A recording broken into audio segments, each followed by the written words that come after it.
India gate basmati চাল নিয়ে নিয়েছিলাম এবং সেটাকে লেবু আর একটু রিফাইন অয়েল দিয়ে একদম সুন্দর করে ঝরঝরে ভাত তৈরি করে নিয়েছি।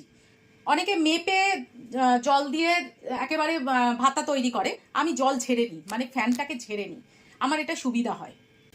এই পাশে কড়াইতে তেল দিয়ে দিয়েছি। এইবারে তেলের সঙ্গে ঘিটা অবশ্যই দিতে হবে।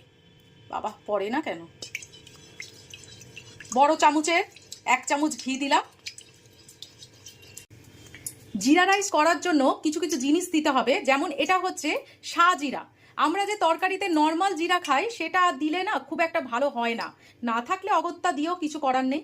একটা তেজপাতা দেব, কিছু কাঁচা লঙ্কা, 2টো শুকনো লঙ্কা চিড়ে দেবো, আর কিছু গোটা গরম মশলা। এটা আগে ফোড়ন দেবো। বেশি ফোড়নে ভাজবো না, জিরে যদি বেশি পুড়ে যায় না তাহলে একদম বিশ্রী লাগবে মুখে যখন জিরেটা পড়বে। আর এর সঙ্গে দিয়ে দেবো কিছু কারি পাতা।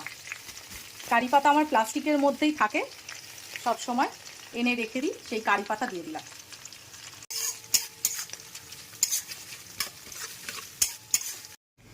এদিকে যে জল ঝরিয়ে ভাতটা রেখে দিয়েছিলাম সেইটাতে আমি রীতিমতো বেশ কিছুটা চিনি আর নুন একসঙ্গে মাখিয়ে নিচ্ছি।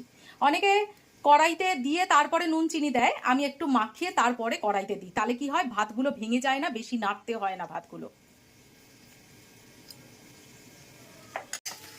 ফোড়ন থেকে সুন্দর একটা গন্ধ বেরিয়েছে, কারি পাতা, সাজিরা আর ঘি, উফ অপূর্ব অপূর্ব। এইবারে ভাতটা দিয়ে দেবো।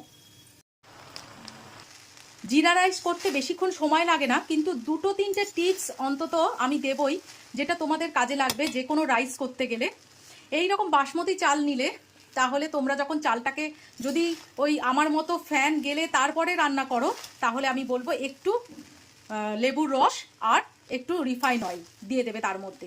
তাহলে কি হয়, ভাতটা খুব ধপধপে সাদা হয় আর ঝরঝরে হয়। আর 2 নম্বর হচ্ছে সাজিরা যখন দেবে জিরা রাইস করবার জন্য, তখন কিন্তু দেখবে রাইস জিরাটা যেন পুড়ে না যায়।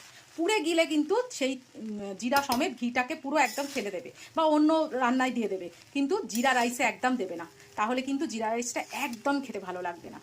এই 2টো জিনিস কিন্তু মাথায় রেখে তারপরে করবে। ও আর একটা জিনিস, সেটা হচ্ছে কারি পাতা। কারি পাতা অনেকে খেতে ভালোবাসো না, গন্ধ অনেকটা লাগে অনেকের, আবার অনেকের আমার মতো ভালোও লাগে। যাদের আমার মতো ভালো লাগে তারা অবশ্যই জিরা রাইসে এই কারি পাতাটা দিও, খুব ভালো লাগে খেতে। আর যদি না কারোর ভালো লাগে তাহলে সেটা স্কিপ করে যেও। এইবারে শুধু নাড়া, ভাতটাকে আস্তে হাতে করে নাড়া। আমি অলরেডি আগেই নুন আর চিনি মিশিয়ে রেখে দিয়েছিলাম বলে বেশি নাড়বো না, হালকা করে এই নিচ থেকে ওপরে আর আবার এই পাশের থেকে নিচ থেকে ওপরে এই রকম করব।